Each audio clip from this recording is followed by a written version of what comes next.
स्वागत गर्न चाहन्छु म तेज प्रसाद काफले आजको नयाँ श्रृङ्खलामा। आज हामी कक्षा 9 अन्तर्गत पाठ 13 जुन कविता रहेको छ सय रङ इन्द्रेणी र यो कवितामा रहेर आज हामीले कविताको मूल सन्देशको बारेमा चर्चा र यसका बुँदा टिपोट गर्नेछौँ। त आजको कक्षा सुरुवात गरौँ है त। आज हामी पाठ 13 जुन कविता रहेको छ, कविताको शीर्षक रहेको छ सय रङ इन्द्रेणी र यस कवितालाई वासुदेव त्रिपाठीले योजना गर्नुभएको हो र आज हामीले यस अन्तर्गत रहेर मूल भाव चाहिँ लेख्नेछौँ, बुँदा टिपोट गर्नेछौँ।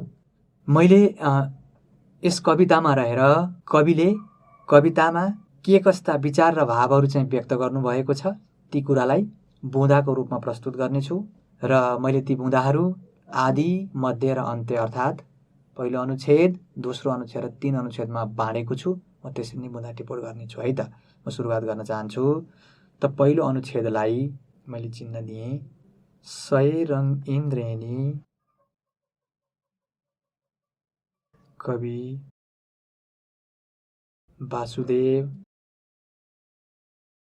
त्रिपाठीद्वारा रचित एक चर्चित कविता रहेको। यसै गरी हामी पहिले अनुच्छेदमा छौँ। कविले इन्द्रेणीसँग देशलाई तुलना गरी हेरेका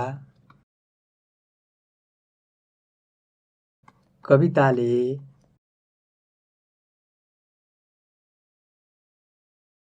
राष्ट्रियताको भावनालाई मुख्य विषयवस्तु बनाएको। यो हाम्रो कविताको पृष्ठभूमि भन्नुहोस् अथवा पहिलो अनुच्छेदमा लेखिने कुराहरू यसलाई भनौँ है। यसै गरी म अगाडि बढ्न चाहन्छु। हामी दोस्रो अनुच्छेदमा प्रवेश गऱ्यौँ। अनेक जात जातिले सुसज्जित नेपाली समाज मिलेर बसेकोमा कविले आनन्दको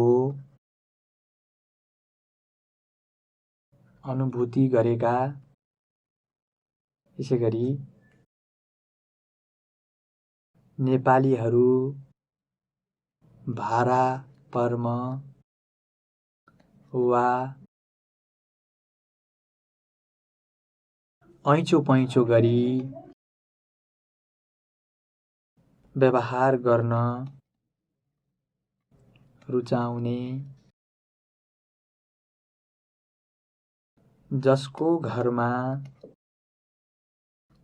जे पाकेको छ त्यसलाई बाँडीचुँडी गरेर खाने। त्यसै गरी सांस्कृतिक विविधता भए पनि गौरा जस्तो चाडपर्व अनि जनक, मञ्जुश्री, यलम्बर, सीता, ढेकुटीलाई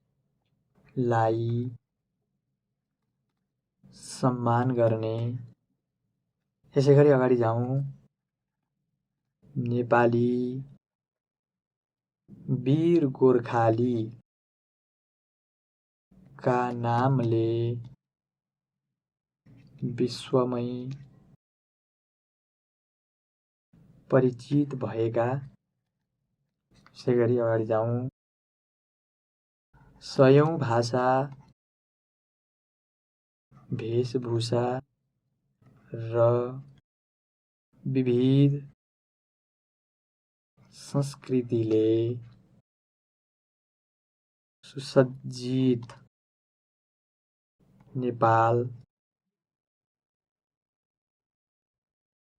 भौगोलिक दृष्टिले पनि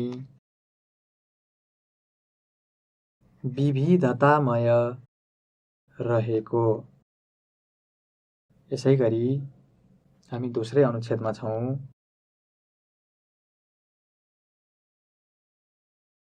नेपालीले पुर्खाको नासोलाई आफ्नो इज्जत प्रतिष्ठा र कर्तव्य सम्झिने। यसै गरी अगाडि जाउँ। जीवन क्षणभङ्गुर। क्षणभङ्गुर भनेको क्षणभरमै नाश हुने भन्न खोजिएको है, बुझ्नु होला। जीवन क्षणभङ्गुर छ, मानिस त आउने जाने त भइरहने। बडो गहिरो दर्शन छ यो कविले, यो मैले यहाँ लेखेको यो लाइनमा, बुझ्नु होला है। आखिर म यो लाइनले पुष्टि गर्न खोजिरहेको छु, हेर्नु होला। आखिर रहने समाज भएकोले देशका लागि सही कर्तव्य गर्नुपर्ने सन्देश दिइएको है त। कविले यो सन्देश अथवा यो निचोड निकालिएका छन् भन्ने सन्दर्भमा हो यहाँनिर है। त हामी अब अन्त्यतिर प्रवेश गर्दैछौँ। हामी तेस्रो अनुच्छेदमा प्रवेश गरिसकेका छौँ। अब म तेस्रो अनुच्छेद बनाउन चाहन्छु। एकताबाटै राष्ट्रको गौरव बढ्ने है। गौरव भनेको इज्जत भन्दा पनि हुन्छ। यसै गरी राष्ट्रियताको भावले नै देश समृद्ध हुने है। सबैमा यो कुरा हुनु पर्यो भन्ने सन्दर्भ हो। यसै गरी राष्ट्रियताको भावना नेपालीहरूमा आदिम कालदेखि नै रहेको, यही कुरालाई अझ सुदृढ बनाउनु पर्ने सन्देश कविको रहेको।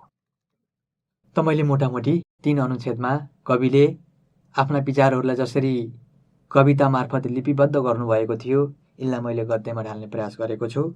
हामी आजको यो श्रृङ्खलाको अन्त्यमा प्रवेश गरिसकेका छौँ। यी बुँदालाई एकचोटि राम्रोसँग हेर्नुहोला र कविता पनि पढ्नुहोला। कविता पढिसकेपछि ती विचारहरूलाई यहाँ गद्यमा खोज्ने प्रयास गर्नुहोला। र म अन्त्यमा गृह कार्य दिन चाहन्छु। त आजको गृह कार्य रहेको छ,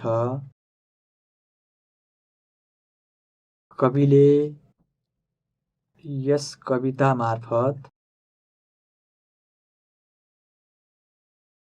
हामीलाई कस्तो सन्देश दिन खोजेका छन्। यो प्रश्नलाई एकचोटि गरेर पनि लिएर आउनु होला र हामीले कक्षामा व्यापक अन्तर्क्रिया र छलफल पनि गर्नेछौँ है त।